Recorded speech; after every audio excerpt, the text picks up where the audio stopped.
कारण ज्या वेळेला माणसा तू आईच्या गर्भात होता ना त्यावेळेला कसा होता उलटा, कसा होता उलटा, आणि उलटा असून सुद्धा त्या भगवंताला म्हणत होता देवा मला बाहेर काढ, देवा मला बाहेर काढ. बाहेर आल्याबरोबर कलीचं वारं लागलं केव्हा केव्हा म्हणून तो बदलून गेला.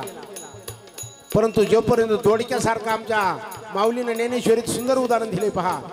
गावाखाली ती एक बाबळ खाली शांडावरती मुळं त्या मुळाला आली फळं आधी कळस मग देवळ गोष्ट आहे न्यारी तमाशा संतांच्या घरी. तुम्ही म्हणता शाहीरला याड लागली, संतांच्या घरी कुठं तमाशा असतो का? ज्याच्या घरी तमाशा नाही तो संतच नाही. तुम्ही म्हणताल ही अध्यात्माची भाषा आहे. तमाशा तम गुणाचा नाश करणे, जाळून टाकणे, त्याला संत म्हणावं. लय झुपऱ्या वाढल्या, बेंबी इतक्या माळा घातल्या, कपाळ भरून गंध लावला आणि 12 महिने जरी वारीला फिरत बसला तो संत झाला असं काही समजायचं नाही.